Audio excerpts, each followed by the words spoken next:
أعوذ بالله من الشيطان الرجيم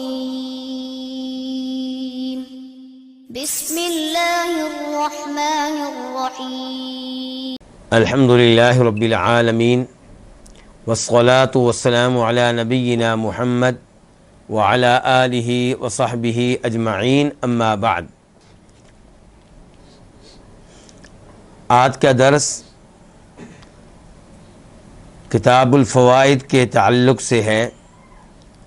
کتاب الفوائد جو امام ابن القیم رحمہ اللہ کی عظیم الشان تالیف ہے، جس میں انہوں نے طرح طرح کے فوائد جمع کر دیے ہیں، اور یہ بہت ہی حکمت پہ مبنی فوائد ہیں اور متنوع قسم کے فوائد ہیں۔ تو آج ہم شروع کریں گے صفحہ نمبر 47 اس ایڈیشن کے مطابق جس کے محقق شیخ محمد عزیر شمس ہیں، اور اس کتاب کا دوسرا ایڈیشن جس کے محقق ڈاکٹر عبدالباسط مشہدانی ہیں، اس کے لحاظ سے بنے گا صفحہ نمبر 80۔ امام صاحب فرماتے ہیں فصل طوبى لمن انصف رب فاقر له بالجهل في علم والآفات في عمل والعيوب في نفس والتفريط في حق والظلم في معاملته۔ طوبى خوشخبری ہے اس شخص کے لیے جو اپنے رب سے انصاف کرے۔ کیسے؟ فَأَقَرَّ لَهُ بِالْجَهْلِ فِي عِلْمِهِ، تو وہ اقرار کرے اپنے رب کے لیے، اعتراف کرے اپنے رب کے لیے۔ کس چیز کا اعتراف کرے؟ جہالت کا۔ فی علمہ، اپنے علم کے اعتبار سے، یعنی کہ مانے کہ علمی طور پہ اے اللہ میں جاہل ہوں، میرے پاس کوئی علم نہیں ہے سوائے اس کے جو تو نے دے دیا۔ اللہ تعالیٰ فرماتے ہیں سورہ بنی اسرائیل میں وَمَا أُوتِيتُم مِّنَ الْعِلْمِ إِلَّا قَلِيلًا، کہ اے انسانوں تمہیں جو علم دیا گیا ہے بہت تھوڑا سا ہے۔ اور انبیاء کرام علیہم السلام وہ انسانوں میں سب سے زیادہ علم رکھنے والے ہیں،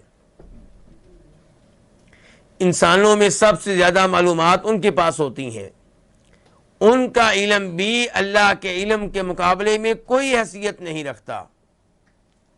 چنانچہ مشہور و معروف حدیث ہے جسے امام بخاری روایت کرتے ہیں کہ جب موسیٰ علیہ السلام کی اور جناب خضر علیہ السلام کی ملاقات ہوئی تو وہ سمندر کے کنارے پہ تھے۔ ایک چڑیا آئی، اس نے سمندر میں سے پانی لیا، تو اس موقع پہ جناب خضر علیہ السلام نے کہا تھا موسیٰ علیہ السلام سے، اور دونوں نبی ہیں، صحیح بات کیا ہے کہ خضر، جن کو خضر بھی پڑھا جاتا ہے خضر بھی پڑھ لیتے ہیں، وہ بھی کیا تھے؟ نبی تھے۔ تو کیا کہہ رہے ہیں موسیٰ علیہ السلام سے کہ ما علمی وعلمک من علم اللہ الا مثل ما نقص هذا العصفور من هذا البحر۔ یہ بخاری شریف کی حدیث ہے 4725 4725، کہ میرا علم اور آپ کا علم اللہ کے مقابلے میں کیا حیثیت رکھتا ہے۔ کہنے لگے کہ یہ چڑیا آئی، اس نے سمندر میں سے پانی لیا، اس نے کتنا پانی لے لیا ہے؟ کیا اس کے پانی لینے سے سمندر کے وسیع و عریض پانی پہ کوئی فرق پڑا ہے؟ اس میں کوئی کمی آئی ہے؟ بالکل کوئی کمی نہیں آئی، اور ان دو قطروں کی سمندر کے پانی کے سامنے کوئی حیثیت نہیں ہے۔ تو خضر علیہ السلام موسیٰ علیہ السلام سے کہہ رہے ہیں کہ میرا اور آپ کا علم اللہ کے علم کے سامنے کوئی حیثیت نہیں رکھتا۔ تو انسان اللہ رب العزت کے لحاظ سے کیا ہے؟ جاہل ہے۔ تو وہ اپنے رب سے انصاف کرے گا جو مان لے کہ میں کیا ہوں؟ میں جاہل ہوں۔ میرا علم بہت کم ہے۔ تو طوبى لمن انصف ربه فاقر له بالجهل في علمي والآفات في عملي، اپنے رب سے انصاف کرنے والا وہ ہوگا جو علمی لحاظ سے اپنے آپ کو جاہل مان لے اور عمل کے لحاظ سے اعتراف کرے کہ میرا عمل ویسا نہیں ہے جیسا ہونا چاہیے۔ والآفات، اور آفات کو مان لے، اقرار کر لے آفات کا، کس میں؟ اپنے عمل میں۔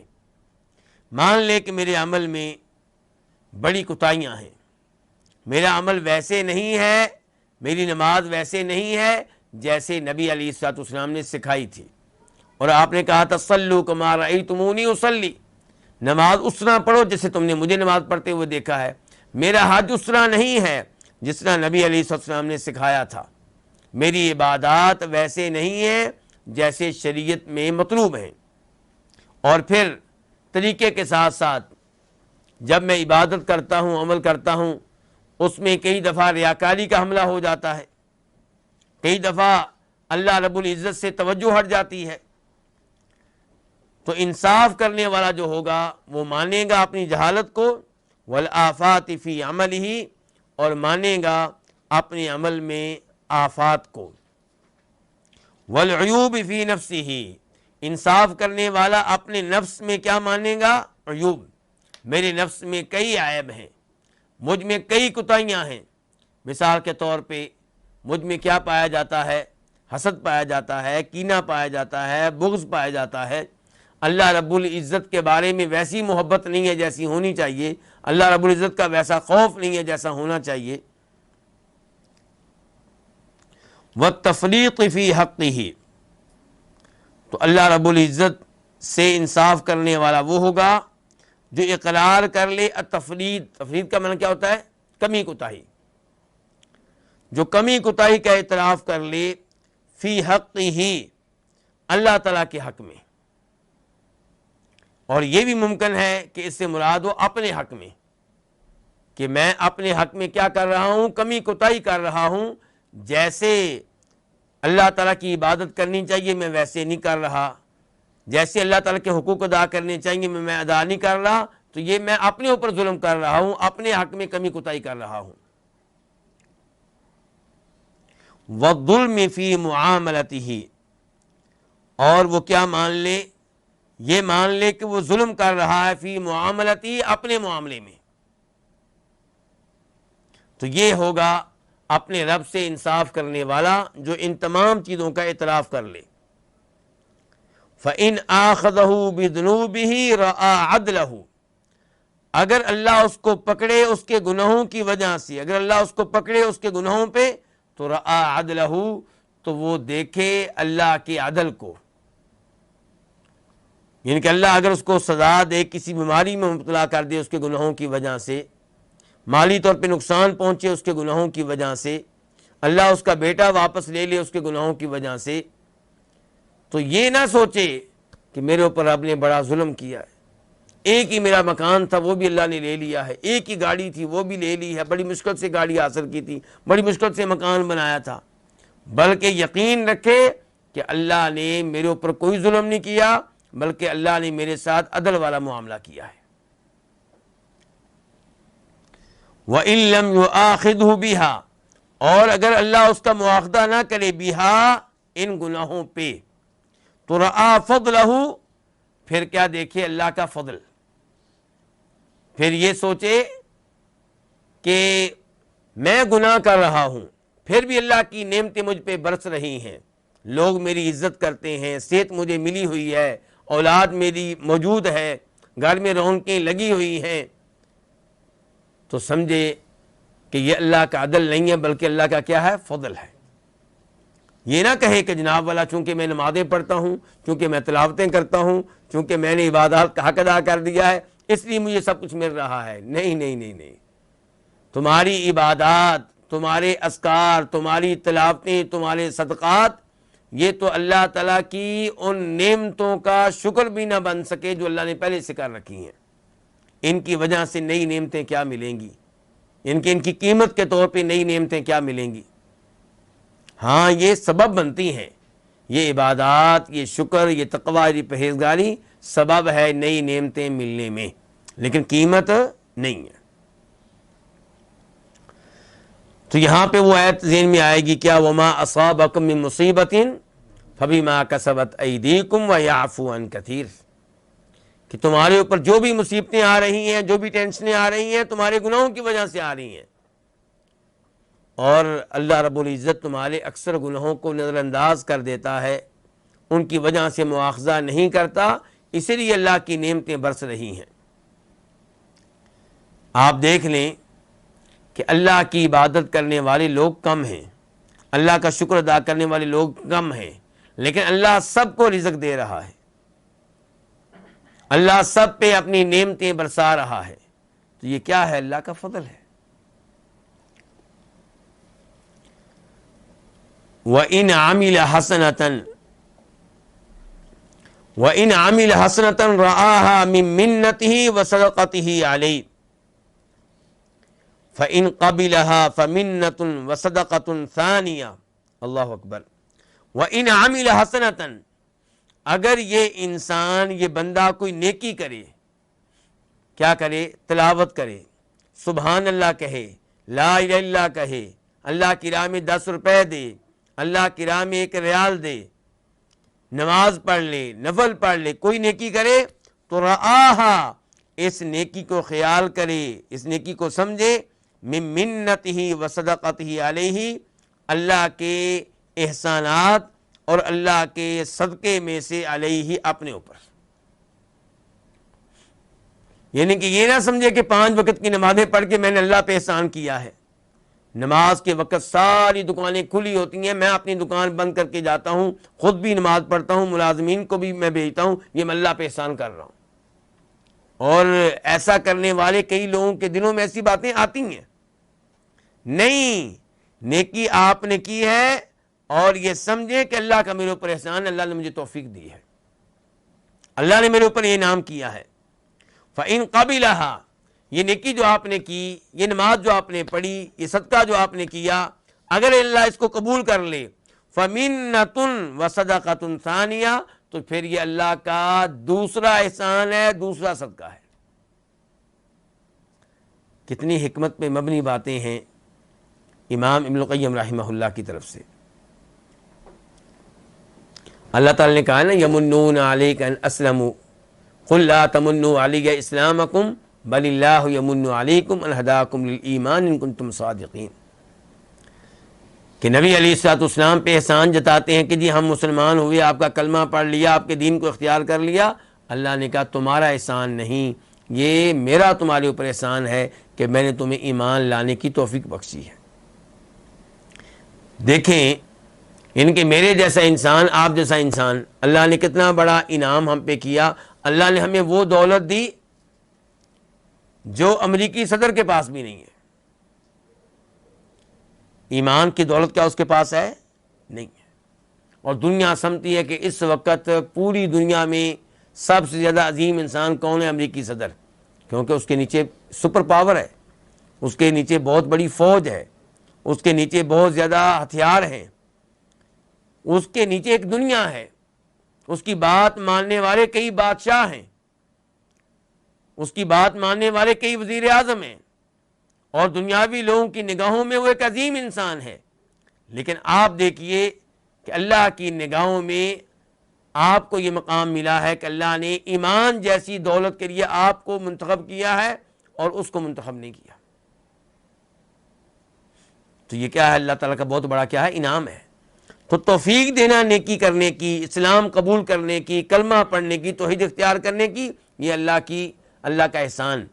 اور جب ہم کہتے ہیں کہ یا اللہ الحمدللہ الذی ہدانا لہذا، ہم اللہ کی حمد و ثنا بیان کرتے ہیں کہ اللہ تعالیٰ نے ہمیں ہدایت دی، تو یہ شکر ادا کرنا، یہ حمد و ثنا بیان کرنا، یہ اللہ کا ہمارے اوپر دوسرا بڑا احسان ہے۔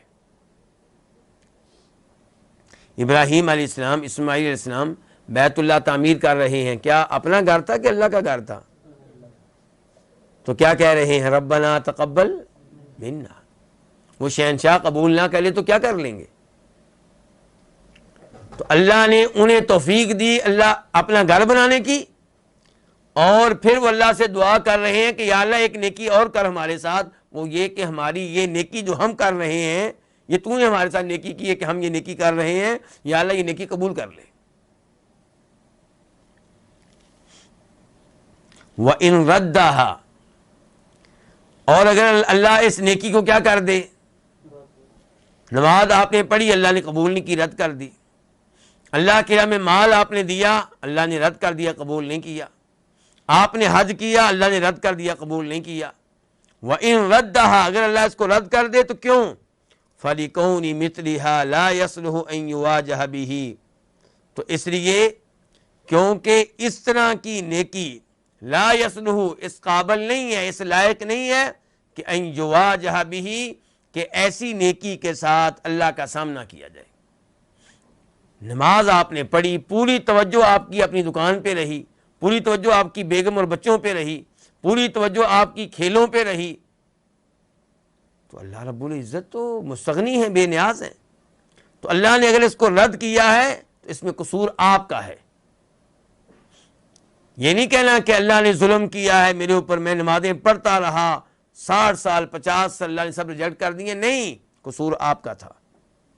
آپ اس طرح کی نمازیں نہیں پڑھ سکے جس طرح کی نمازیں اللہ کے لیے پڑھنی چاہیے۔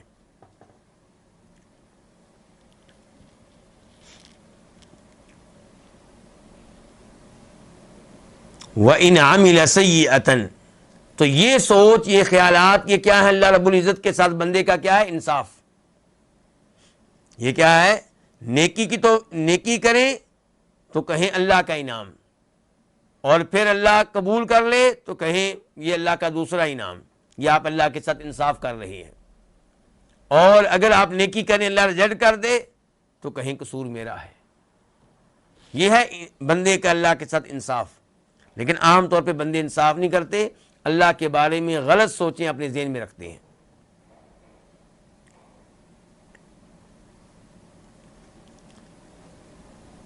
وَإِنْ عَمِلَ سَيِّئَةً رَآهَا مِنْ تَخَلِّيهِ عَنْهُ وَخُذْلَانِهِ لَهُ وَإِمْسَاكِ عِصْمَتِهِ عَنْهُ وَذَلِكَ مِنْ عَدْلِهِ فِيهِ، اور اگر بندہ کرے کوئی برائی، کوئی گناہ، تو رآها، تو اس برائی کو، اس گناہ کو خیال کرے، کیا خیال کرے؟ من تخلیہ عنہ، کہ یہ اللہ تعالیٰ کے اس کو چھوڑ دینے کی وجہ سے ہے، وخذلانہ لہ، اور اللہ کے اس کو بیار و مددگار کر دینے کی وجہ سے ہے۔ جو مجھ سے گناہ ہوا ہے تو کیوں ہوا ہے؟ کیونکہ میرا رب مجھے چھوڑ گیا ہے، میرے رب نے میرے اوپر سے ہاتھ اٹھا لیا ہے، میرے رب کی مدد میرے شامل حال نہیں رہی۔ خبردار ہو جائیں، اس لیے تو گناہوں کے اوپر گناہ آپ کر رہے ہیں، کیونکہ اللہ نے اپنی توفیق چھین لی ہے۔ تو اگر کوئی برائی کرے تو رآہا، اس برائی کو خیال کرے، من تخلیہ، ہی سے مراد کون؟ اللہ تعالیٰ، کہ یہ اللہ تعالیٰ کا عنہ، اس کو، کس کو؟ اس بندے کو کیا ہے؟ چھوڑ دینا ہے۔ وخذلانہ لہ، اور یہ اللہ تعالیٰ کا اس کو بے یار و مددگار کر دینا ہے۔ یعنی کہ کوئی بھی بندہ گناہوں سے نہیں بچ سکتا اللہ کی مدد کے بغیر، کوئی بھی آدمی نیکی نہیں کر سکتا اللہ کی توفیق کے بغیر، اور مجھ سے گناہ ہو رہے ہیں، اس کا مطلب یہ کہ اللہ نے مجھے چھوڑ دیا ہے۔ تو پھر سوچیں کیوں چھوڑ دیا ہے؟ وَإِمْسَاكِ عِصْمَتِهِ عَنْهُ، عصمت کا معنی کیا ہوگا؟ حفاظت۔ اور اللہ تعالیٰ نے اس بندے سے، عنہ، اس بندے سے، اللہ تعالیٰ نے اس بندے سے اپنی حفاظت کو کیا کر دیا ہے؟ روک دیا ہے، منع کر دیا ہے۔ یعنی کہ پہلے اللہ نے اس کو، اس کی حفاظت کر رکھی تھی، چنانچہ اس کو بچا رکھا تھا کس سے؟ گناہوں سے۔ اب اللہ نے اپنی حفاظت واپس لے لی ہے، اب یہ اللہ کی حفاظت میں نہیں ہے، اب یہ شیطان کے حملوں سے بچ نہیں سکتا، شیطان کے وسوسوں سے بچ نہیں سکتا۔ اس کو چاہیے کہ اب اللہ تعالیٰ کی پناہ میں آئے، کہے اعوذ باللہ من الشیطان الرجیم، اللہ ہی اس کو گناہ سے بچا سکتا ہے، شیطان کے حملوں سے بچا سکتا ہے۔ وَذَلِكَ مِنْ عَدْلِهِ فِيهِ، اور یہ اللہ تعالیٰ کے اس بندے کے بارے میں انصاف میں سے ہے۔ گناہ ہو رہے ہیں، احساس ہے کہ اللہ نے چھوڑ دیا ہے، یہ نہ کہے کہ اللہ نے مجھے کیوں چھوڑ دیا، یعنی کہ اللہ نے یہ ذہن میں آئے کہ اللہ نے شاید میرے اوپر ظلم کیا کہ میرے کو چھوڑ دیا، نہیں، یہ سمجھے کہ اللہ کا یہ میرے ساتھ انصاف ہے، میری حرکتیں ایسی ہیں کہ اللہ نے مجھے چھوڑ دیا ہے۔ فَيَرَى فِي ذَلِكَ، تو وہ اس میں اب کیا رائے اپنائے، کیا دیکھے، کیا اس کا احساس ہو۔ فَيَرَى فِي ذَلِكَ فَقْرَهُ إِلَىٰ رَبِّي وَظُلْمَهُ فِي نَفْسِي، تو وہ اس معاملے میں اپنی محتاجگی کو دیکھے اپنے رب کی طرف، یعنی کہ اب اس کو احساس ہونا چاہیے کہ میں اپنے رب کا بہت محتاج ہوں، میرے رب نے مجھے چھوڑ دیا ہے، مجھے رب کی حاجت ہے، مجھے رب کی ضرورت ہے، اس کے بغیر میں نہیں چل سکوں گا۔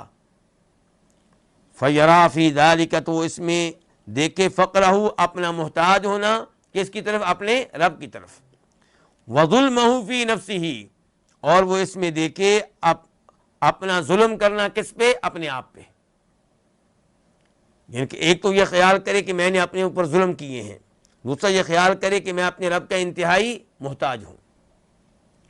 فَإِنْ غَفَرَهَا لَهُ، پس اگر وہ بخش دے، ہاں کیا، یہ گناہ، یہ سیئہ، یہ گناہ اللہ بخش دے، لہو، اس بندے کو، فَبِمَحْضِ إِحْسَانِهِ وَجُودِهِ وَكَرَمِهِ، تو یہ صرف اللہ کے احسان اور اس کی سخاوت اور اس کے کرم سے ہوگا، اس میں بندے کا کوئی کمال نہیں ہے۔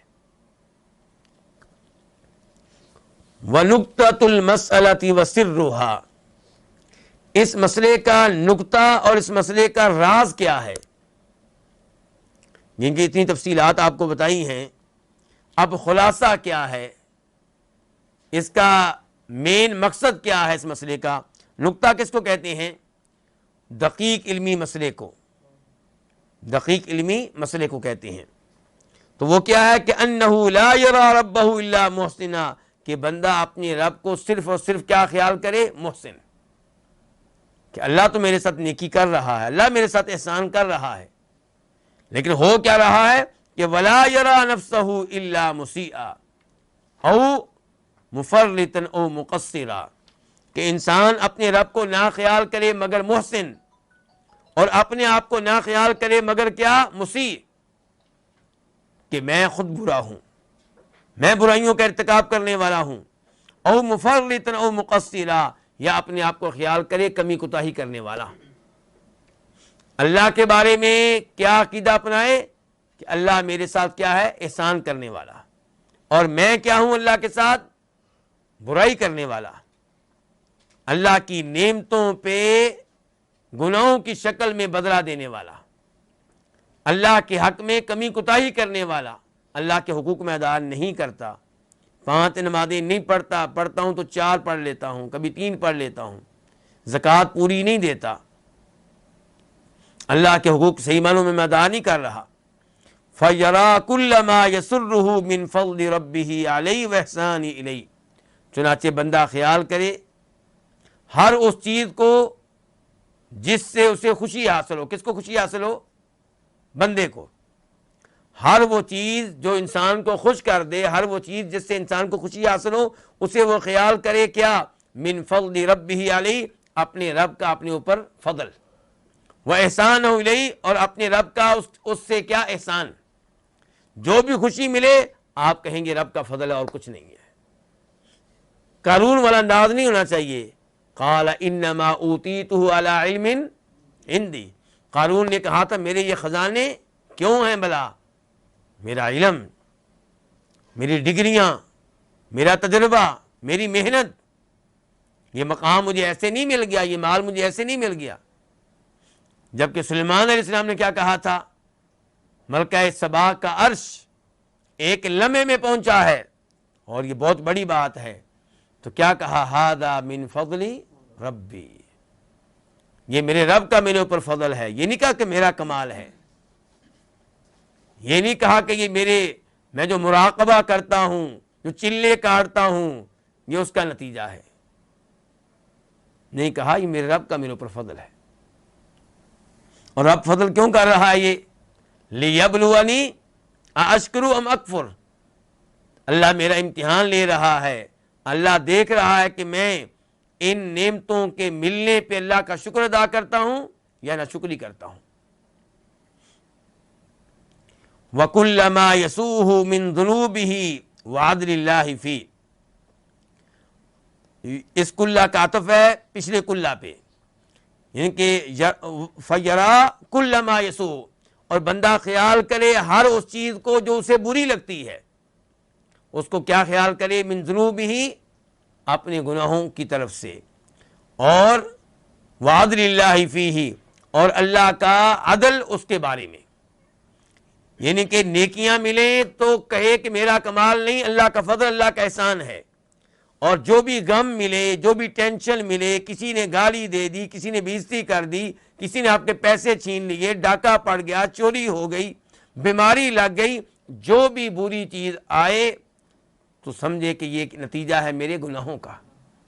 من ذنوبہ، اور یہ اللہ کا میرے اوپر ظلم نہیں ہے، اللہ کا میرے ساتھ کیا ہے؟ عدل ہے، انصاف ہے. اللہ تعالیٰ فرماتے ہیں سورہ نساء میں آیت نمبر 79 میں 79، ما اصابک من حسنۃ فمن اللہ وما اصابک من سیئۃ فمن نفسک. اے انسان، تجھے جو بھی نعمت ملتی ہے، جو بھی بلائی ملتی ہے، وہ کس کی طرف سے ہے؟ صرف اللہ کی طرف سے ہے. اور جو تمہارے اوپر مشکلات آتی ہیں، مصائب آتے ہیں، فمن نفسی کا، اس کا سبب خود تو ہے، تیرے گناہ ہیں، تیرے کرتوت ہیں.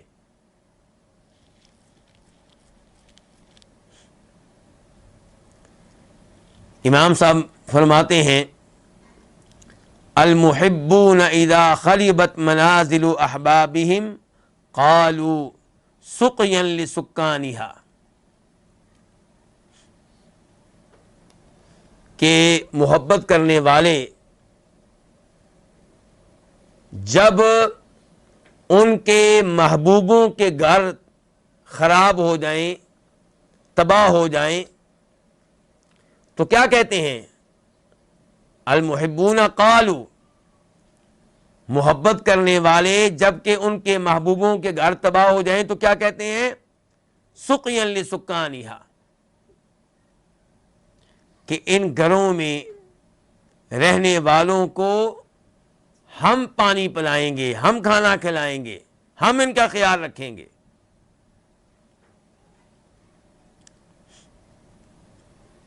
وَكَذَلِكَ الْمُحِبُّ إِذَا أَتَتْ عَلَيْهِ الْأَعْوَامُ تَحْتَ التُّرَابِ.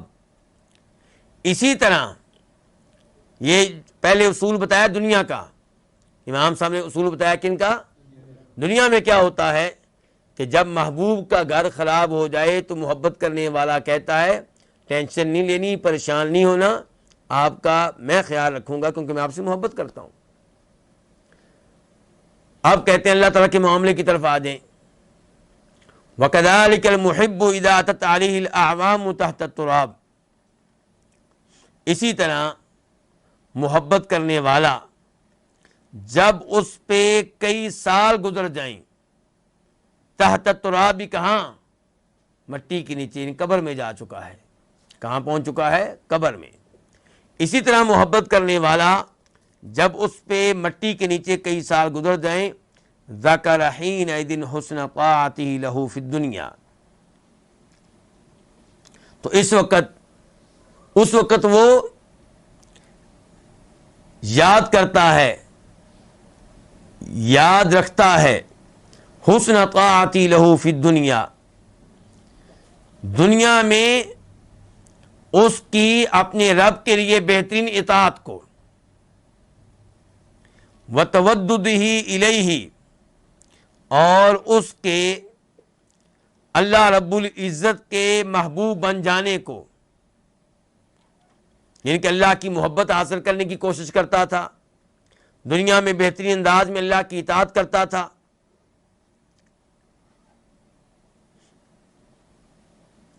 وَتَجَدُّدَ رَحْمَتِهِ وَسُقْيَاهُ لِمَنْ كَانَ سَاكِنًا فِي تِلْكَ الْأَجْسَامِ الْبَالِيَةِ. تو اللہ تعالیٰ جو ہیں پھر کیا ہوتا ہے؟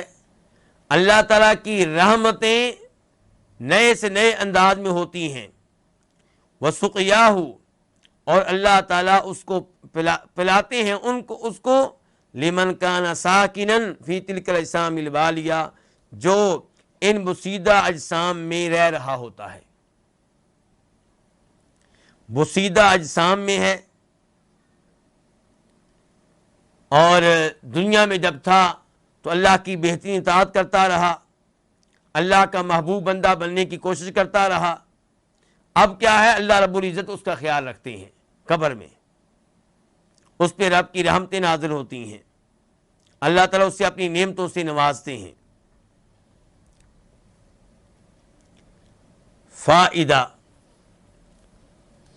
نیا فائدہ کہ الغیرۃ غیرتان، غیرۃ علی الشیء و غیرۃ من الشیء، غیرت دو طرح کی ہوتی ہے، ایک کسی چیز پہ غیرت کرنا، کسی چیز پہ غیرت کھانا، اور ایک ہے کسی چیز سے غیرت کھانا۔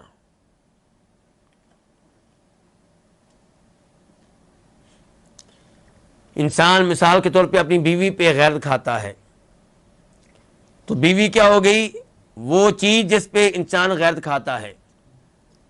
اور جن لڑکوں سے خطرہ ہے کہ اس کی بیوی سے تعلقات قائم کرنے کی کوشش کرتے ہیں، اسے دیکھنے کی کوشش کرتے ہیں، ان سے غیرت کھائی جاتی ہے۔ بیوی پہ غیرت اور ان سے غیرت جن کے بارے میں، جن سے خطرہ ہے بیوی کے بارے میں۔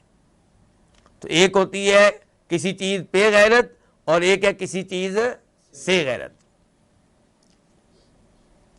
امام صاحب کہتے ہیں فالغیرۃ علی المحبوب حرصک علیہ، محبوب یہ کہ جس چیز کو آپ پسند کرتے ہیں، جس سے آپ محبت کرتے ہیں، وہ کوئی چیز بھی ہو سکتی ہے، وہ کوئی انسان بھی ہو سکتا ہے، تو محبوب پہ غیرت کیا ہے، حرصک علیہ، کہ آپ کا اس پہ انتہائی حریص ہونا، آپ کا اس کی شدید خواہش رکھنا، یہی ہوتا ہے نا، یہ ہو گیا اس پہ غیرت۔ والغیرۃ من المکروہ ان یزاحمک علیہ، اور ناپسندیدہ چیز سے، ناپسندیدہ شخص سے غیرت ہوتی ہے، وہ کیا، وہ غیرت یہ ہوتی ہے کہ کہیں وہ ان یزاحمک علیہ، کہ آپ کے محبوب کے معاملے میں آپ کا مقابلہ نہ کرے، آپ کے محبوب کے معاملے میں آپ کا مقابلہ نہ کرے، آپ کا مد مقابل نہ بن جائے، آپ کا شریک نہ بن جائے۔ فالغیرۃ علی المحبوب لا تتم الا بالغیرۃ من المزاحم، محبوب پہ غیرت کامل نہیں ہوتی مگر اس وقت جب آپ مد مقابل سے غیرت رکھیں۔ بیوی کو ذہن میں رکھیں یہ بات سمجھنے کے لیے، بیوی پہ آپ کی غیرت تب کامل ہوگی، صحیح معنوں میں ہوگی، جب آپ کے جو مد مقابل ہیں آپ ان سے غیرت کھائیں۔ بیوی کے معاملے میں صحیح معنوں میں غیرت مند آپ تب کہلائیں گے جب آپ کسی ایسے لڑکے کو اپنے گھر کے قریب بھی نہ آنے دیں جس کے بارے میں آپ کا خیال ہے کہ میری بیوی کی محبت میں یہ میرا مد مقابل بن سکتا ہے۔ وَهَذِهِ تُحْمَدُ، اور یہ غیرت کیا ہے، قابل تعریف ہے، اس غیرت کی تعریف کی جائے گی حیث یکون المحبوب تقبح المشارکۃ فی حبہ کالمخلوق، تو اس غیرت کی تعریف کی جائے گی کیونکہ محبوب جو ہے اس کی محبت میں شراکت جو ہوتی ہے وہ کیا ہوتی ہے، کبھی ہوتی ہے۔ آپ اپنے محبوب یعنی کہ اپنی بیگم کی محبت میں شراکت کو پسند نہیں کرتے، تو یہ غیرت جو ہے قابل تعریف ہے کیونکہ محبوب کی محبت میں شراکت کبھی ہوتی ہے کل مخلوق کی، جیسا کہ مخلوق ہے، یعنی کہ یہ جو غیرت ہوتی ہے یہ کس کے معاملے میں ہوتی ہے، مخلوق کے معاملے میں، کیونکہ وہ آگے تذکرہ کریں گے، اور ایک ہے غیرت اللہ کے معاملے میں۔ تو مخلوق سے جو آپ کو محبت ہے، یعنی کہ بیوی سے محبت ہے مثال کے طور پہ، اس میں شراکت جو ہے، کسی اور کا شریک ہو جانا، یہ مسئلہ ہے، اور آپ یہ نہیں چاہتے کہ اس سے کوئی اور محبت کرنے والا ہو، اور اسے آپ غیرت کھاتے ہیں، اور یہ بہت اچھی بات ہے۔ وَأَمَّا مَن تَحْسُنُ الْمُشَارَكَةُ فِي حُبِّهِ، جہاں تک تعلق ہے اس محبوب کا جس کی محبت میں شراکت قابل تحسین ہوتی ہے، کر رسولی، جیسا کہ کیا ہے، نبی علیہ الصلوۃ والسلام۔ کیوں جی، اس میں میں بطور خطیب اور آپ بطور خطیب کیا چاہتے ہیں کہ ہر آدمی اللہ کے رسول سے محبت کرے، یا ہم چاہتے ہیں نہ مجھے محبت کوئی اور نہ کرے؟ ہم تو چاہتے ہیں سب کریں۔ تو یہاں پہ جو شراکت ہے وہ کیا ہے؟ قابل تعریف ہے، قابل تحسین ہے۔ تو جہاں تک تعلق ہے اس محبوب کا کہ جس کی محبت میں شراکت قابل تحسین ہے، کر رسولی، جیسا کہ نبی علیہ الصلوۃ والسلام، والعالم، اور جیسا کہ کوئی عالم دین۔ میں چاہتا ہوں کہ میں بھی محبت کروں اس عالم دین سے، اور میرے بچے بھی محبت کریں۔ میرے بچے محبت کریں گے، فائدہ کیا ہوگا؟ خطیب کی باتیں دھیان سے سنیں گے، عالم دین کی نصیحت دھیان سے سنیں گے۔ تو میں خود بھی محبت کرتا ہوں، اور میں چاہتا ہوں میرے بچے بھی اس سے محبت کریں۔ بل الحبیب القریب سبحانہ، بلکہ جیسا کہ وہ محبوب جو قریب ہے، مراد کون؟ اللہ رب العزت۔ ان کے پہلے مثال دی اس محبوب کی جس کی شراکت میں، جس کی محبت میں شراکت قابل تحسین ہوتی ہے، اللہ کے رسول کے ساتھ مثال دی صلی اللہ علیہ وسلم، پھر عالم دین کے ساتھ مثال دی، پھر کہتے ہیں کہ اصل بات تو اس معاملے میں کس کی کرنی چاہیے؟ اللہ رب العزت کی۔ اللہ رب العزت وہ محبوب ہے جس کی محبت میں شراکت قابل تحسین ہے، پوری دنیا کو اللہ سے محبت کرنی چاہیے۔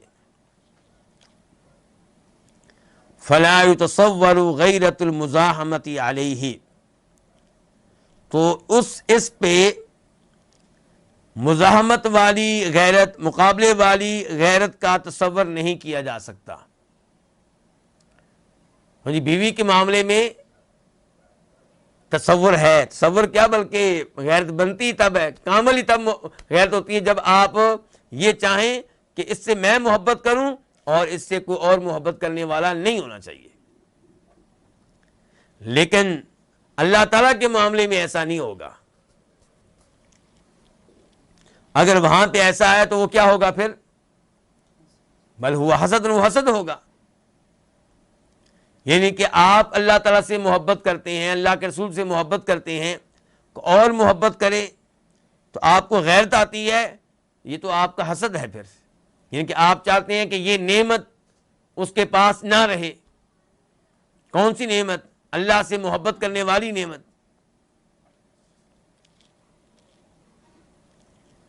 والغیرۃ المحمودۃ فی حقہ، اس کے حق میں، کس کے حق میں؟ اللہ کے حق میں، اللہ تعالیٰ کے حق میں۔ اور ویسے یہ ضمیر جاری ہے من تحسن المشارکۃ فی حبہ کی طرف، یعنی کہ ایسے محبوب کے حق میں جس محبوب کی محبت میں شراکت قابل تحسین ہوتی ہے۔ اور یہاں پہ ہماری توجہ اس معاملے میں کس پہ ہے؟ اللہ رب العزت پہ۔ تو کہتے ہیں کہ اس کے حق میں، یعنی کہ اللہ کے حق میں قابل تعریف غیرت کیا ہے؟ ان یغار المحب علی محبتہ لہ ان یصرفہا الی غیرہ، کہ محبت کرنے والا غیرت کھائے۔ یہ محبت کرنے والا کون ہوگا یہاں پہ مراد؟ انسان، بندہ، کہ محبت کرنے والا غیرت کھائے علی محبتی لہ، اپنی اللہ سے محبت پہ کیا غیرت کھائے؟ کہ ان یصرفہا الی غیرہ، کہ وہ اس کو اللہ کے غیر کی طرف پھیرے، اللہ کے غیر کی طرف لے کر جائے۔ یعنی کہ انسان کی کوشش یہ ہونی چاہیے کہ میری محبت کا مرکز کون ہو؟ اللہ تعالیٰ کی ذات، اور میں کسی اور سے ایسی محبت نہ کروں کہ جس محبت کی وجہ سے اللہ کی نافرمانی کر بیٹھوں۔ او یغار علیہا، یا اس معاملے میں غیرت کیا ہوگی؟ کہ وہ غیرت کھائے علیہا سے کیا مراد ہے؟ اللہ سے اپنی محبت ہی لہو،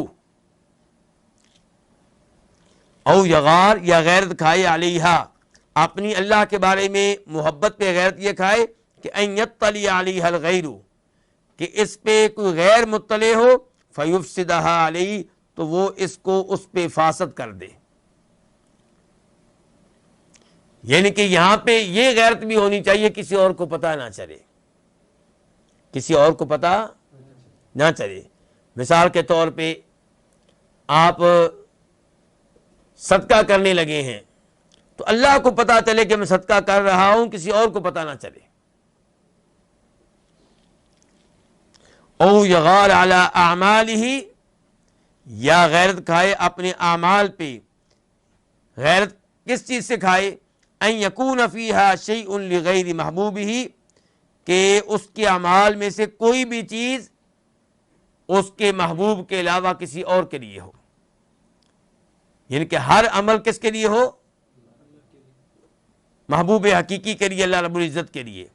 اور غیرت کھائے بچنے کی کوشش کرے اس بات سے کہ اس کے اعمال میں سے کوئی بھی عمل اللہ کے علاوہ کسی اور کے لیے ہو.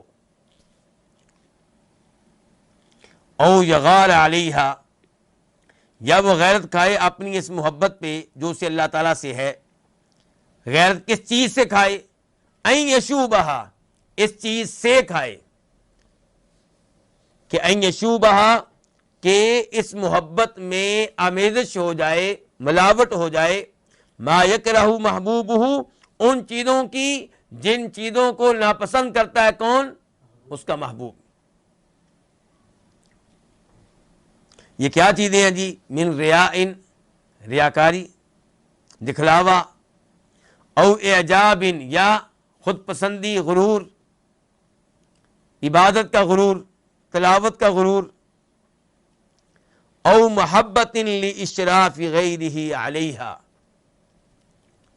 یا محبت کس چیز سے محبت؟ اس چیز کی محبت، اس چیز کی خواہش کہ لاشراف غیرہ کہ محبوب کا غیر علیہا اس پہ کیا ہو؟ مطلع ہو. اشراف اس پہ مطلع ہو، اس کی طرف جھانکے، اس کے بارے میں اس کو علم ہو. یعنی کہ یہ خواہش نہیں ہونی چاہیے کہ میں جو عبادت کر رہا ہوں، جو تلاوت کر رہا ہوں، اس کا محبوب کے علاوہ باقی لوگوں کو بھی پتہ چلے، وہ بھی کہیں یار بڑی یہ تلاوت کرتا ہے، بڑی یہ نیکیاں کرتا ہے. تو یہ وہ چیزیں ہیں جن کو محبوب ناپسند کرتا ہے. تو آپ کو جو محبت ہے اپنے محبوب سے، اس محبت پہ غیرت کھائیں، یعنی کہ ان چیزوں سے بچیں. ان چیزوں سے غیرت کھانی ہے. اللہ سے محبت ہے.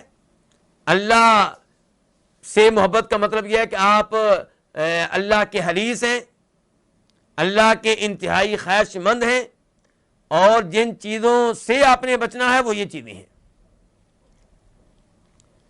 جیسے بیوی پہ آپ کو غیرت ہوتی ہے تو پھر آپ کئی چیزوں سے بچتے ہیں، ان کو لڑکوں سے بچتے ہیں، ان سے غیرت کھاتے ہیں کہ وہ آپ کی بیوی کے قریب آئیں.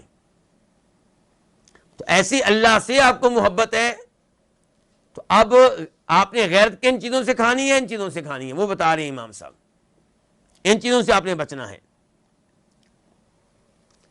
او غیبتہ عن شہود منتہ علیہ فیہا، یعنی کہ ان الفاظ کا پہلے مفہوم بتا دوں کہ امام ابن القیم رحمہ اللہ کہنا چاہتے ہیں کہ ہر وقت آپ کے ذہن میں اللہ کا احسان رہنا چاہیے. کس معاملے میں؟ ان اعمال کے معاملے میں جو آپ اللہ کے لیے کر رہے ہیں، اس محبت کے معاملے میں جو آپ اللہ سے کر رہے ہیں، آپ سمجھیں کہ اللہ نے میرے اوپر احسان کیا کہ میرے دل میں اپنی محبت پیدا کی ہے.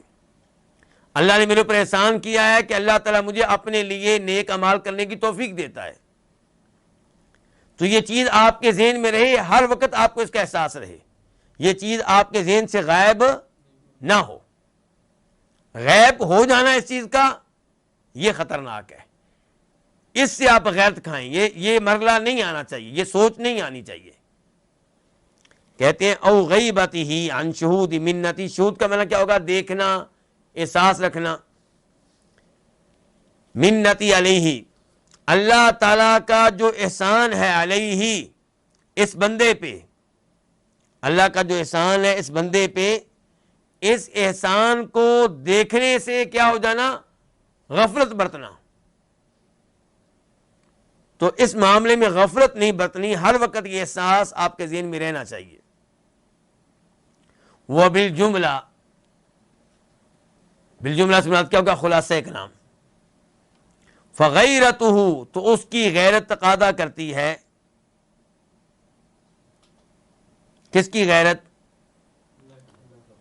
نہیں، بندے کی غیرت جو اس کو اللہ تعالیٰ پہ ہے، اللہ تعالیٰ پہ ہے اور دوسری چیزوں سے ہے، تو اس کی جو غیرت ہے بندے کی، تقتضی وہ تقاضا کرتی ہے، ان تکون احوالہ، کہ اس بندے کے حالات، و اعمال اور اس کے اعمال، و افعال اور اس کے افعال، کلھا سب کے سب کس کے لیے ہوں؟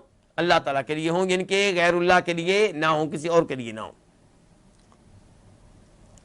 وَكَذَلِكَ يَغَارُ عَلَىٰ أَوْقَاتِهِ، اسی طرح اپنے اوقات پہ غیرت کھائے کہ ان یذهب منها وقت، کہ ان اوقات میں سے کوئی بھی وقت چلا جائے، فی غیر رضا محبوبہ، اپنے محبوب کو راضی کرنے کے علاوہ کسی اور چیز میں۔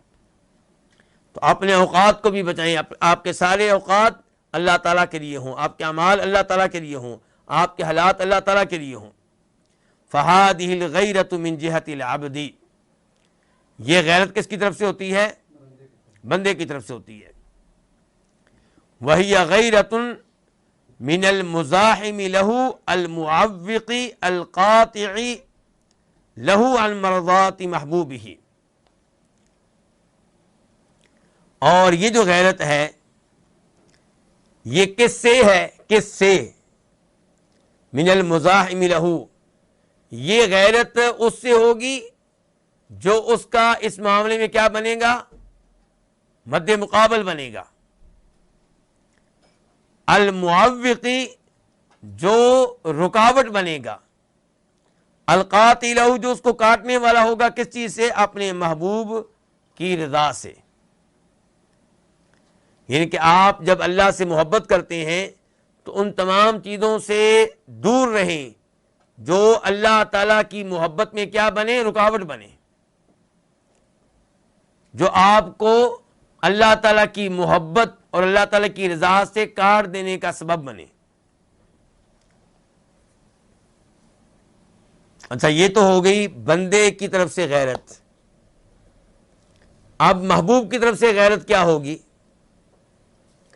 وَأَمَّا غَيْرَةُ مَحْبُوبِهِ عَلَيْهِ، اور جہاں تک تعلق ہے بندے کے محبوب کی بندے کے معاملے میں غیرت کا، غیرت محبوبہ کہاں ضمیر جاری؟ بندہ، علیہ بندے پہ، اور جہاں تک تعلق ہے بندے کے محبوب کی بندے کے معاملے میں غیرت کا، یعنی کہ اللہ کی غیرت بندے کے معاملے میں، فَهِيَ كَرَاهِيَةُ، تو وہ کیا ہے؟ وہ محبوب کا، اللہ تعالیٰ کا ناپسند کرنا، کس بات کو؟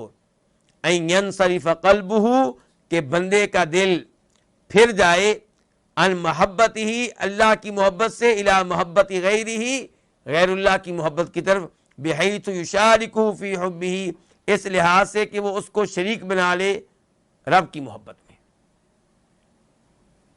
تو اللہ تعالیٰ کی یہ غیرت ہے، اللہ تعالیٰ یہ نہیں چاہتے کہ مجھ سے محبت کرنے والا محبت میں کسی اور کو کیا کر لے؟ شریک کر لے۔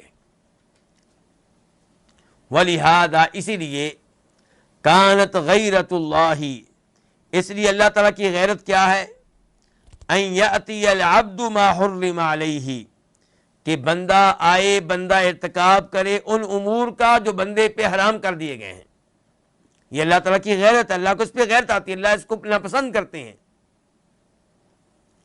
اللہ کی غیرت کا معنی بیان کرتے ہوئے امام ابن القیم رحمہ اللہ الصواعق المرسلہ میں فرماتے ہیں، ان الغیرۃ تتضمن البغض والکراہہ، کہ جب آپ یہ کہتے ہیں اللہ غیرت کرتا ہے، اللہ غیرت کھاتا ہے، اللہ غیرت میں آتا ہے، تو اس سے مراد اس کے معنی میں یہ بھی داخل ہے کہ اللہ کئی چیزوں کو ناپسند کرتا ہے، کئی چیزوں سے بغض رکھتا ہے۔ تو اب اللہ تعالیٰ اس بات کو ناپسند کرتا ہے، کس بات کو؟ کہ بندہ گناہ کرے، بندہ حرام کام کا ارتکاب کرے، بندہ زنا کرے، بندہ سود لے۔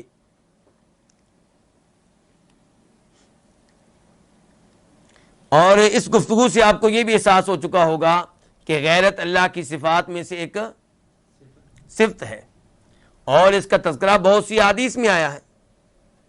مثال کے طور پہ مسلم شریف کی حدیث ہے 1499 1499، وہاں پہ آیا ان اللہ یغار، اللہ تعالیٰ غیرت کھاتے ہیں۔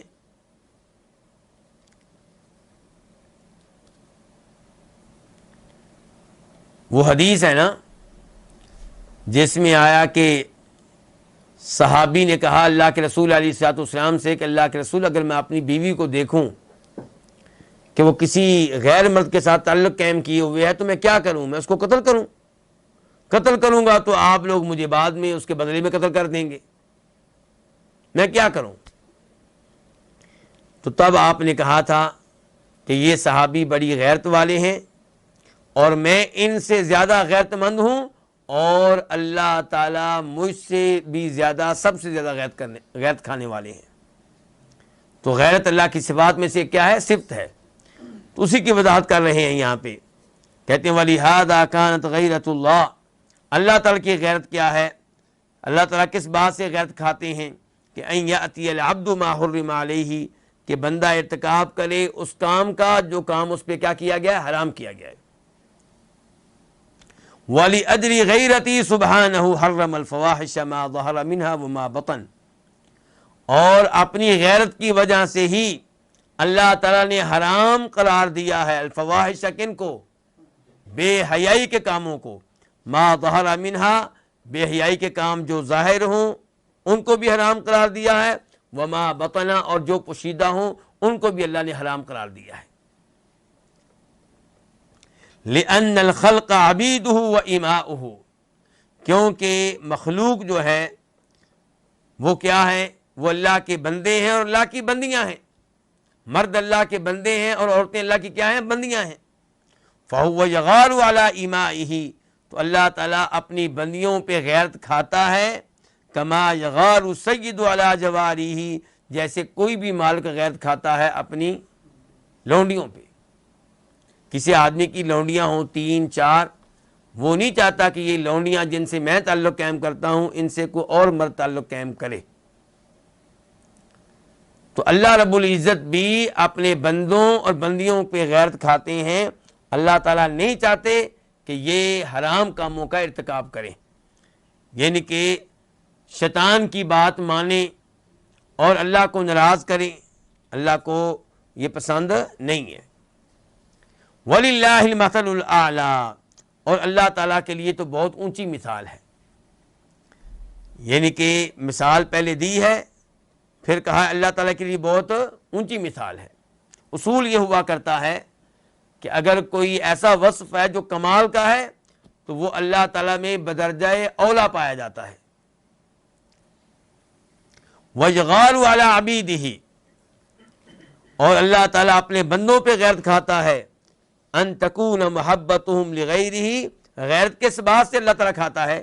ان کے بعد یوں ہوگی نا وَيَغَارُ عَلَىٰ عَبِيدِهِ من، ایک ہے کس پہ غیرت کھانا اور ایک ہے کس چیز سے غیرت کھانا۔ تو یہ بتا رہے ہیں کہ اللہ غیرت کھاتا ہے اپنے بندے پہ کس چیز سے؟ اس چیز سے کہ ان کی محبت لغیرہ، اللہ کے غیر کے لیے ہو۔ بحیث تحملہم تلک المحبہ، اس اعتبار سے کہ یہ محبت انہیں آمادہ کرے علی عشق صوری، کن چیزوں سے عشق کرنے پہ؟ مختلف صورتوں سے عشق کرنے پہ، اور وہ صورتیں کیا ہو سکتی ہیں؟ انسان، عورت، ان سے عشق کرنے پہ، وَنَيْلِ الْفَاحِشَةِ مِنْهَا، اور ان سے بے حیائی کا ارتکاب کرنے پہ۔ تو یہ غیرت کے بارے میں امام صاحب کی طرف سے بڑا عظیم فائدہ تھا۔ اس کے بعد ایک اور ہلکا سا فائدہ، ہلکے سے مراد یہ کہ ایک لائن میں، ورنہ معنی مفہوم کے لحاظ سے تو بہت قیمتی ہوگا۔ تو کہتے ہیں کہ من عدم وقار اللہ فی قلبہ ان یعصی، جس کے دل میں اللہ کی عظمت، اللہ کا وقار، وقار کا معنی بھی عظمت ہی ہوتا ہے، تو جس کے دل میں اللہ کا وقار اتنا عظیم ہو کہ ان یعصیہ، کہ وہ اللہ کی نافرمانی کرے، یعنی کہ جس کے دل میں اللہ کا وقار اتنا ہو کہ اللہ کا جو وقار، جو اس کی عظمت اس کے دل میں ہے، اس کی وجہ سے وہ گناہ نہیں کرتا، گناہوں سے بچنے کی کوشش کرتا ہے۔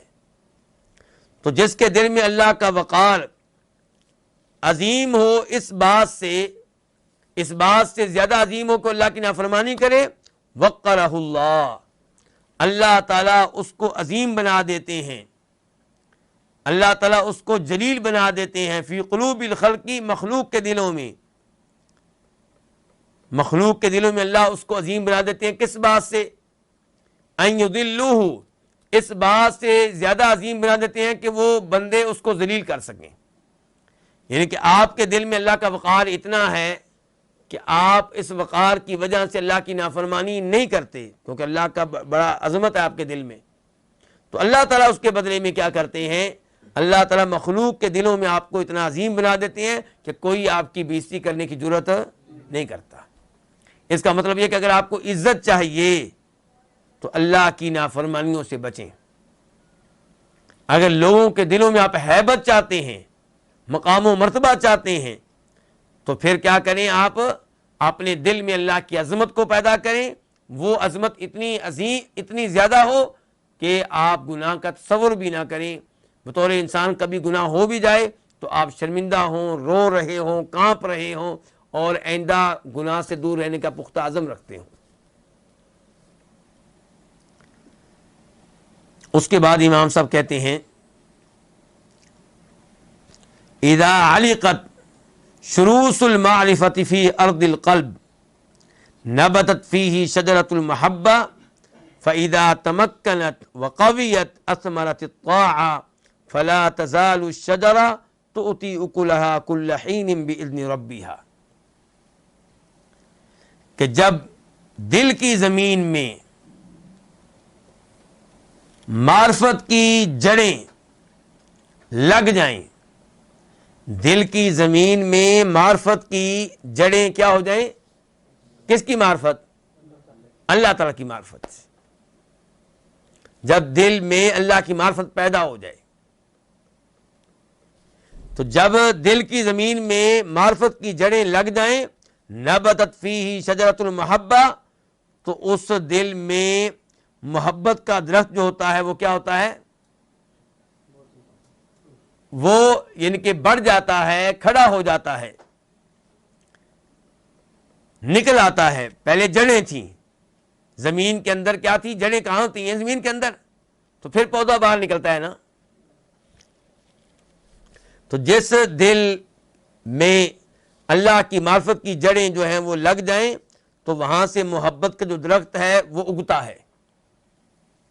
فَإِذَا تَمَكَّنَتْ، جب وہ قرار پکڑ لے، مضبوط ہو جائے، وقاویت اور مضبوط ہو جائے، کون؟ وہ درخت۔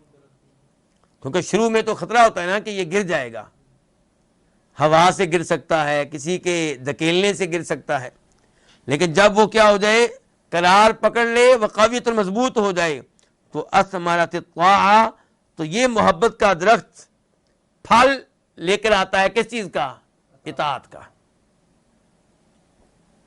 اس کا مطلب ہے کہ دل میں اگر اللہ کی صحیح معنوں میں معرفت ہو، اللہ کے ناموں کا پتہ ہو، ناموں کے معنی مفہوم کا پتہ ہو، اللہ کی صفات کا علم ہو، اللہ کی قدرت کا احساس ہو، اللہ نے اللہ کی نافرمانی کرنے والی قوموں کے ساتھ کیا حشر کیا اس کا علم ہو، یہ تمام معرفت جب موجود ہو تو پھر آپ کے دل میں اللہ کی محبت کا درخت جو ہے وہ لگ جاتا ہے۔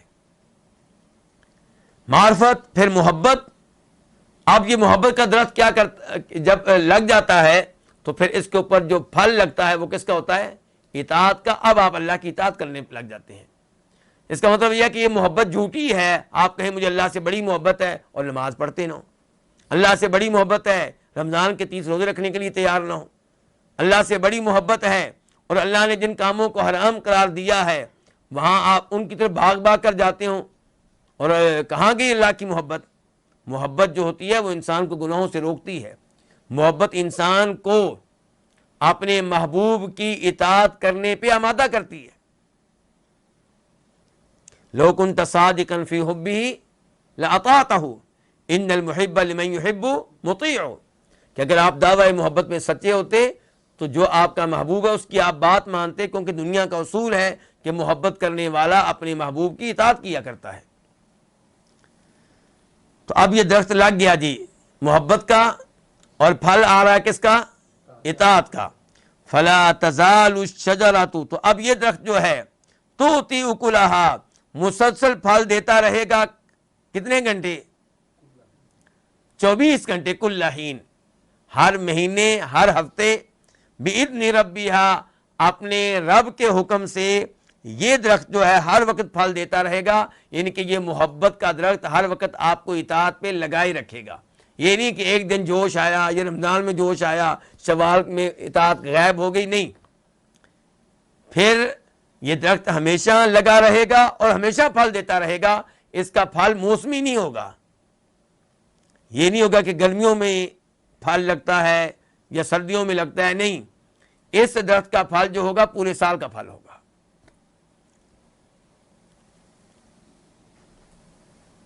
اس کے بعد ایک اور فائدہ امام صاحب کہتے ہیں, تھک تو نہیں گئے آپ لوگ؟ بڑے عظیم فوائد ہیں ماشاءاللہ. اول منازل القوم اذکروا اللہ ذکرا کثیرا وسبحوہ بکرۃ واصیلا. لوگوں کی منازل میں سے پہلی منزل, لوگوں کے مقامات میں سے پہلا مقام کیا ہے؟ کہ اذکروا اللہ ذکرا کثیرا, کثرت سے اللہ کا ذکر کرو. وسبحوہ, اور اس کی تسبیح بیان کرو. بکرۃ واصیلا, صبح و شام. تو یہ کیا ہے؟ یہ پہلی منزل ہے. وأوسطها, اور درمیانی منزل کیا ہے؟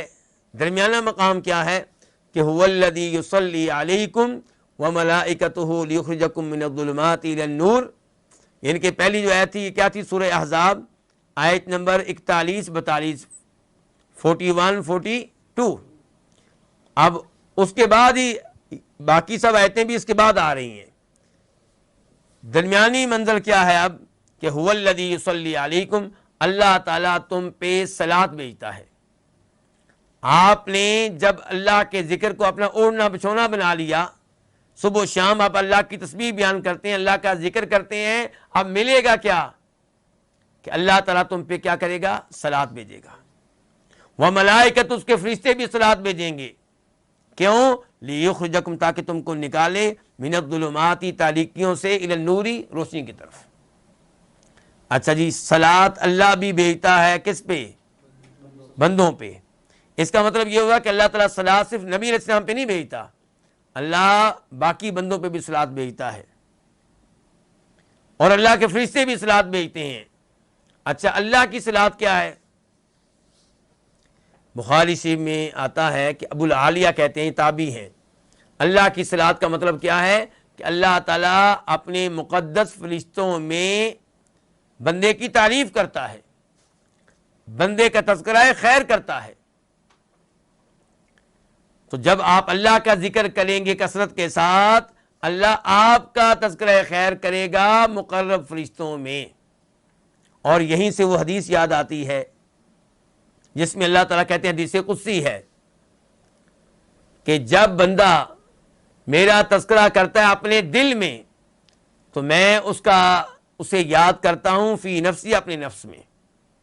اور جب میرا بندہ میرا تذکرہ کرتا ہے, میرا ذکر کرتا ہے ایک جماعت میں, کچھ لوگوں میں, تو پھر میں اس کا تذکرہ کرتا ہوں اس جماعت میں جو اس جماعت سے کہیں بہتر ہے جس جماعت میں اس نے میرا تذکرہ کیا ہوتا ہے. تو یہ حدیث مجھے اور آپ کو ترغیب دے رہی کیا؟ کہ لوگوں میں بیٹھ کے اللہ کا ذکر کرنے سے شرمانا نہیں چاہیے. اور لوگوں میں بیٹھ کے اللہ کا ذکر کا ایک طریقہ کیا ہے کہ آپ عربی میں جو کلمات سکھائے گئے ہیں وہ کہیں. مثال کے طور پہ لوگوں میں آپ بیٹھے ہوئے ہیں, چھینک آئی تو کیا کہیں؟ الحمدللہ کہیں, کوئی شرمانے کی ضرورت نہیں ہے. یہ مت سوچیں کہ جناب یہ بڑی اعلیٰ تقریب ہے, لوگ کیا کہیں گے. نہیں, ان لوگوں میں اللہ کا ذکر کریں الحمدللہ. اور کوئی آپ کو وقتاً فوقتاً وہاں بیٹھے بیٹھے کیا کہیں؟ استغفر اللہ, یا اللہ مجھے معاف کر دے. آپ دوستوں میں بیٹھے ہوئے ہیں, اللہ نے جو آپ کو نعمتیں دی ہیں ان کا تذکرہ کریں, اور اس انداز سے کریں کہ آپ اللہ کی شان بیان کر رہے ہوں, اپنی شان بیان نہ کر رہے ہوں. آپ کہیں کہ میں کسی کام کا نہیں ہوں, بہت گنہگار ہوں, کوئی صلاحیت نہیں ہے مجھ میں, لیکن اللہ نے پھر بھی مجھے یہ چیزیں دے دی ہیں. جب آپ اس انداز سے اللہ کا ذکر کریں گے تو پھر کیا ہوگا؟ هو الذی یصلی علیکم, اللہ تم پہ صلات کرے گا, یعنی کہ اللہ تمہاری تعریفیں کرے گا اپنے مقدس فرشتوں میں. وملائکۃ, اللہ کے فرشتے بھی صلات کریں گے. اس کا کیا مطلب ہے؟ فرشتوں کی صلات کا مطلب کیا ہوتا ہے؟ ابو العالیہ کہتے ہیں کہ دعا کرنا.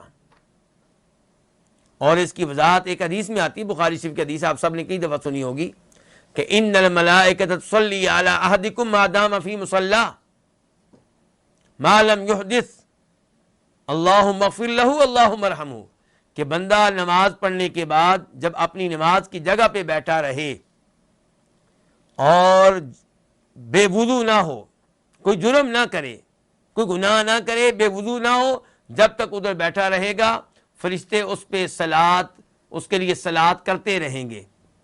اسی حدیث میں اللہ کے رسول کہتے ہیں صلات کرتے رہیں گے, یعنی کہ کہتے رہیں گے اللہم اغفر لہ, یا اللہ اس بندے کو بخش دے, اللہم ارحمہ, یا اللہ اس بندے پہ رحم فرما.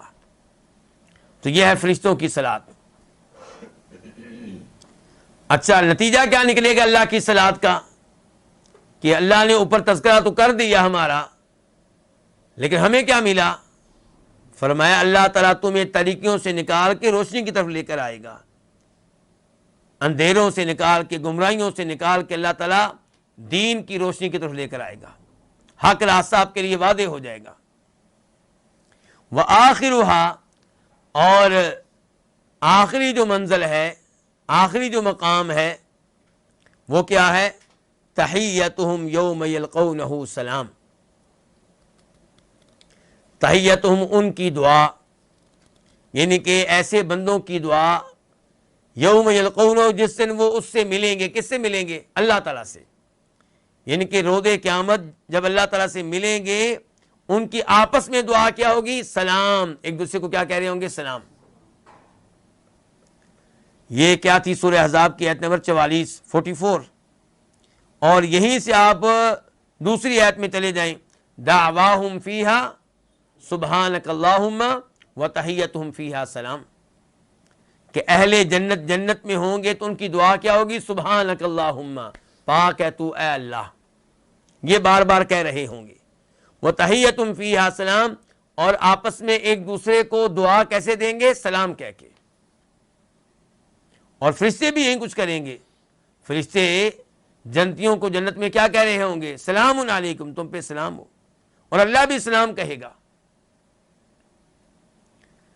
تو یہ ہے جی منزلیں لوگوں کی. اس کا مطلب یہ ہے, پیغام یہاں سے یہ ملا کہ آپ اللہ کا کثرت سے ذکر کریں, آپ اللہ کی طرف سے صلات کے حقدار بن جائیں گے, فرشتوں کی صلات کے حقدار بن جائیں گے.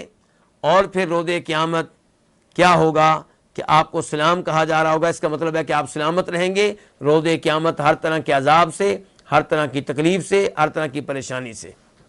اللہ رب العزت سے دعا ہے کہ اللہ تعالیٰ امام ابن القیم رحمہ اللہ کی ان حکمت بری باتوں پہ ان کو جزائے خیر دے, اور ہمیں ان سے نصیحت حاصل کرنے کی توفیق دے, ان پہ عمل پیرا ہونے کی توفیق دے. وآخر دعوانا الحمدللہ رب العالمین. آخر میں ایک بات, آخر میں ایک گزارش, ایک یاد دہانی کہ 9 اور 10 محرم کا روزہ, اس روزے کا اہتمام کیا جائے. نبی علیہ الصلوۃ والسلام نے بڑی ترغیب دی ہے 9 اور 10 محرم کے روزے کی. 10 محرم کے روزے کے بارے میں آپ کا فرمان ہے کہ اس سے 1 سال کے گناہ معاف ہوتے ہیں۔ ایک دن کا روزہ 360 دنوں کے گناہ معاف ہو جائیں، اور کیا چاہیے؟ کتنی بڑی رحمت ہے اللہ تعالیٰ کی۔ اور پھر یہ دیکھیں کہ یہ وہ روزہ ہے جس کا اہتمام یہودیوں نے کیا، جس کا اہتمام موسیٰ علیہ السلام نبی نے کیا، اور ہمارے نبی علیہ السلام نے اس روزے کا اہتمام کیا، صحابہ کرام نے کیا، بلکہ زمانے جاہلیت کے قریشی بھی روزہ رکھتے تھے اس دن کا۔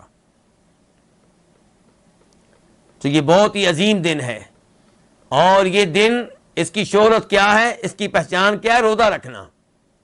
افسوس یہ ہے کہ آج کل اس کی پہچان کس چیز کو بنا دیا گیا ہے؟ ماتم کرنا اور شرکیہ نعرے لگانا، بدعات و خرافات کا ارتکاب کرنا، صحابہ کرام کی توہین کرنا، گستاخی کرنا، اور آل بیت سے محبت کے نام پہ غلو کرنا۔ تو یہ دن نبی علیہ السلام کے زمانے میں روزہ رکھنے کا دن ہوا کرتا تھا، صحابہ کرام کے زمانے میں روزہ رکھنے کا دن ہوا کرتا تھا، جناب حسین کی زندگی میں بھی یہ روزہ رکھنے کا دن تھا، جناب حسین کے نانا نے بھی اس دن روزہ رکھنے کی ترغیب دی ہے۔ ہم اللہ کے فضل و کرم سے آل بیت سے محبت کرتے ہیں، جناب حسن و حسین سے محبت کرتے ہیں، اور ان سے محبت کو ایمان اور دین سمجھتے ہیں، لیکن غلو کے قائل نہیں ہیں۔ ہم قائل ہیں کہ ہم اس دن وہی کریں جو جناب حسن و حسین کرتے رہے، جو جناب علی کرتے رہے، اور جو نبی علیہ السلام نے سکھایا، اور وہ یہ ہے کہ اس دن کے روزے کا اہتمام کیا جائے۔ اس کے ساتھ ساتھ یہ ہے کہ آپ نے کہا تھا فوت ہونے سے پہلے کہ میں زندہ رہا تو آئندہ سال 9 تاریخ کا روزہ لازمی طور پہ رکھوں گا۔ کیوں؟ تاکہ یہودیوں کی کیا ہو؟ مخالفت ہو۔ پہلے آپ نے روزہ 10 محرم کا رکھا، تسلسل کے ساتھ رکھا، لیکن پھر آپ نے کہا کہ میں زندہ رہا تو آئندہ سال میں 9 تاریخ کا روزہ لازمی طور پہ رکھوں گا۔ تو اس سے پتہ چلا کہ 9 کا رکھنا چاہیے کیونکہ آپ نے اعلان کیا تھا کہ میں آئندہ رکھوں گا، 10 کا رکھنا چاہیے کیونکہ آپ پوری زندگی رکھتے رہے، اور آپ نے یہ بالکل نہیں کہا کہ 10 تاریخ کا روزہ کینسل ہو گیا ہے یا منسوخ ہو گیا ہے، نہ ہی آپ نے یہ کہا کہ 9 کا روزہ 10 کی جگہ پہ ہوگا، یہ بھی نہیں کہا آپ نے۔ تو 10 کا روزہ اپنی جگہ پہ قائم و دائم ہے، اور اس کے ساتھ ساتھ اضافہ ہو گیا ہے کس روزے کا؟ 9 تاریخ کے روزے کا۔ اگر کوئی کسی وجہ سے 9 تاریخ کا روزہ نہ رکھ سکے تو پھر وہ 11 کا رکھے۔ سعودی عرب میں 9 تاریخ کب ہے؟ شاید صبح ہے۔ ہاں، 9 محرم کا روزہ وہ لوگ جو مدینہ میں ہیں، مکہ میں ہیں، سعودیہ میں ہیں، وہ کل رکھیں گے۔ کل کیا ہے؟ جمعرات۔ اور 10 تاریخ کا روزہ رکھیں گے جمعہ کے دن۔ اور جو لوگ پاکستان میں ہیں وہ رکھیں گے جمعہ کے دن 9 تاریخ کا روزہ، اور ہفتے کے دن 11 تاریخ کا روزہ۔ اور مجھے امید ہے کہ انڈیا میں بھی ایسے ہی ہے۔ اللہ رب العزت عمل کرنے کی توفیق عنایت فرمائے۔ وآخر دعوانا الحمدللہ رب العالمین۔